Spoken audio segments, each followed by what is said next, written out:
Today we decided to clean in the back of our refrigerator.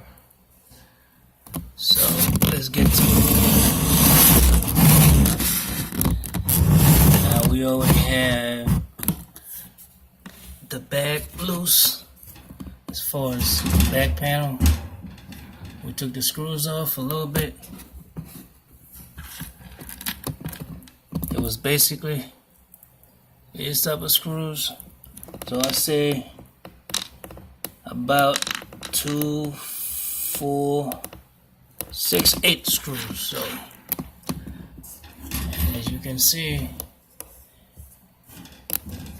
this is how dirty, filthy, all the dust this thing done accumulate.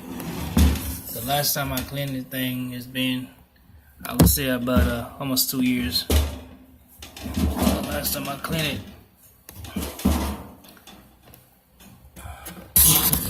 If you look at the fan and the condenser, it's not that bad, but if you want your refrigerator to last,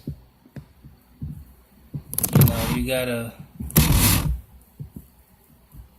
do that I would say every once in a while, maybe once a year or before 2 years. I mean, it depends how dusty the environment where your refrigerator, might be.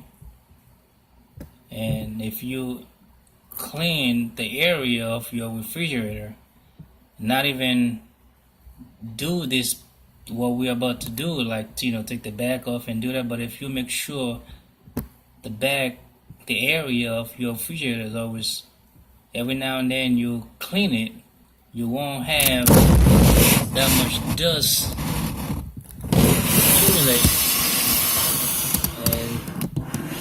And it's not that bad, because for almost 2 years, as I mentioned before, it's not that bad. Because if you don't do that, see the fan right here? I must touch the fan. For those of you that don't know what I'm talking about, this fan right here, okay, is blowing right against the condenser to cool it off. Now, if too much dust accumulate on the fan, and I tell you what, the fan can actually stuck. Now, there's so many reasons. This is not the only reason why your fan may be stuck. It could be corrosion, or, lucky for me, my fan, as far as the blade, is plastic material. Okay? But not all fan, as far as the blade, come with plastic material, but either or. It has to be turn free. So anything that's in its way will prevent the fan from turning. And when that happened, it would overheat not just the fan motor, but it would overheat the evaporator, and then the problem has no limit. What could happen next? So when you do that by maintaining the back of your refrigerator, okay, clean it at least once a year, maybe once before 2 years. Like I said, it depends of the area where you have your refrigerator located. Okay? One way you can do it, if you don't want to clean it once every year or twice a year, I know there are some people that I know that do it twice a year or more than twice a year. It depends. It's up to you. You want something to last, you will take care of it. So let's get to the fun, real fun. So what we're gonna do, we're gonna get a brush. just like so. All right. Now, let's say this before we continue further. As you're doing this, before you do anything, before you even forget about anything I said for a minute, before you do anything, unplug your refrigerator. Unplug it from the outlet. As you can see, mine is basically been a plug. This is a plug for it, okay? Before you do anything, you unplug it. First, safety first. Always remember that. So, all right now, so we're all clear. So you get your little brush. You go ahead and do your best. All right. Now, if you can take refrigerator outside, all right. If you can roll it outside, you got access. You can just take it outside. Guess what? It make your job very easy. So you can get a hose or the pressure washer, not too powerful, but something real light, and just clean the back of it. And just be careful with some of the wiring. Make sure you don't wet any wires. But you're most likely gonna deal over here. You get what I'm saying? That will make your job very easy. And this is where my ice maker plugged in. If yours come with an option of ice maker, go ahead and plug it before you put it. If you can put it all the way against the wall and without being, have to unplug the ice maker. And remember, that's another thing. Before you unplug your ice maker, as far as the tube or the hose, make sure you turn your water off. Make sure you do that. Because if you don't, you're going to have a mess. You're going to have water everywhere. So, I'm going to go ahead and get that clean off, and I'll get back to you. Now, I just want to show you some. I had to remove the fan blade itself because it's a little bit tight where trying to clean it while it was in the unit. So I had to just, all you do is just, there's no screws, anything. You just see that little shaft right there, that little thing that's sticking out. It goes right in here. See that hole right there? It goes right in that hole, and that's all. And you just put it out, and it comes right out. So to make a little way as far as space, this screw was right here. So I basically took that screw off from here so I can move that the way, whatever way I want, and be able to take the lid off.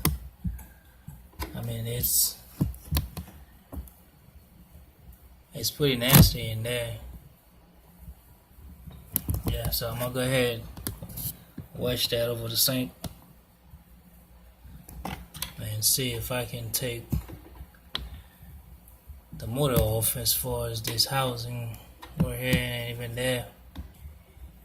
See if I can have a little bit of space, and I want to clean the condenser on that part because it's pretty filthy and pretty heavy stuff in there.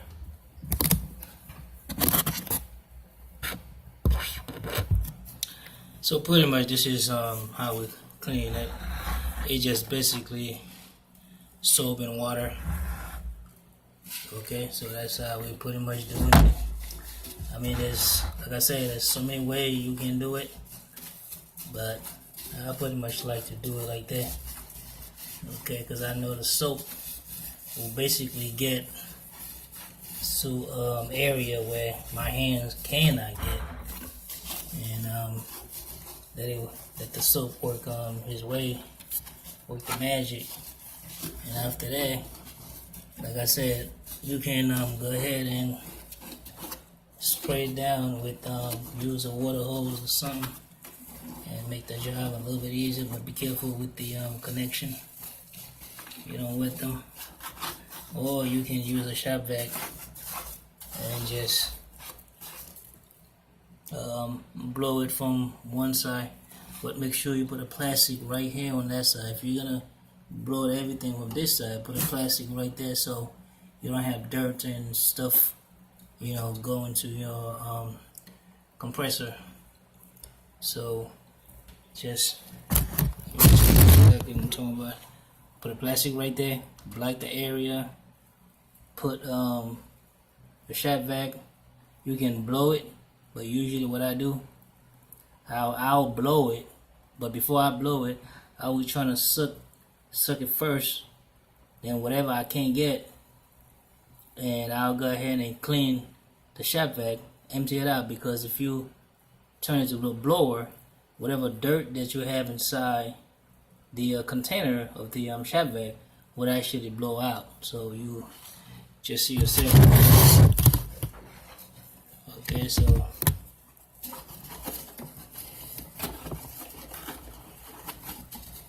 and that's your fan motor right there. The way I'm cleaning. And make sure after you do that, okay, if you can, after you dry that out, make sure if you can get a little grease, whatever, or just lubricate that a little bit, because you don't want water to get in there. Then I mean, it's gonna move anyway, so it's not like you're gonna have it sit for a long time. So pretty much not worry about that part. It's looking better than how it was, yo. Looking better already. So I'm gonna go ahead and let it sit for a minute and get my shop vac and go ahead and get it done.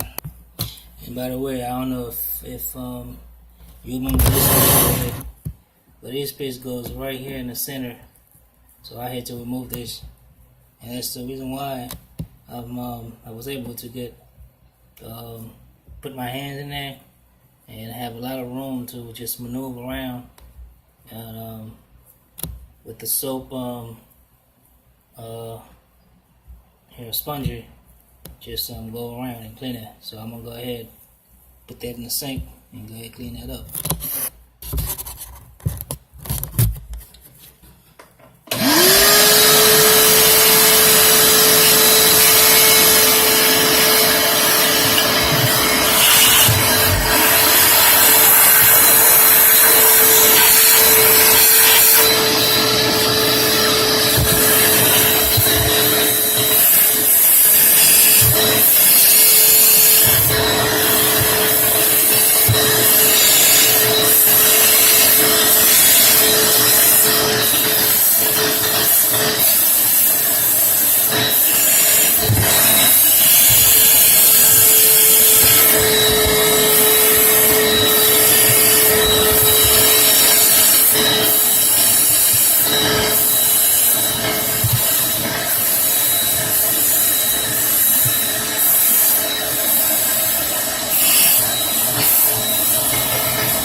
Okay, now we're pretty much done with the cleaning process, so you can see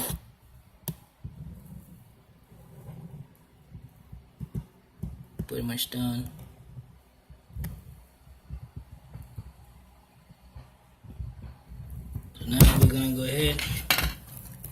this is the housing that I took off from here. Wash it real good. We're gonna put that back. But before we put that back, we have to put the fan blade back together. We wash it real good. So we're gonna head put that back, and the way you put that back is pretty much,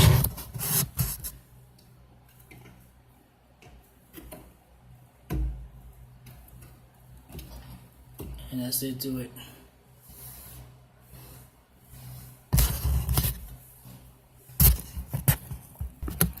Alright, after we put everything back together, so now we're gonna go ahead, plug it in,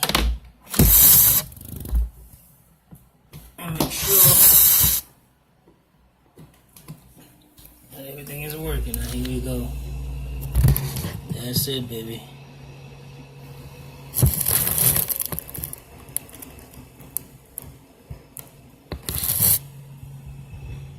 Condenser just kicks, and your fan motor is actually working. So not that there was anything wrong with it, but you always got to make sure, because before you put the back cover off and then plug it in, and you realize, oh, something ain't right. So you go ahead and test it first. Alright, don't forget to subscribe. Alright, I appreciate it. Y'all be safe out there.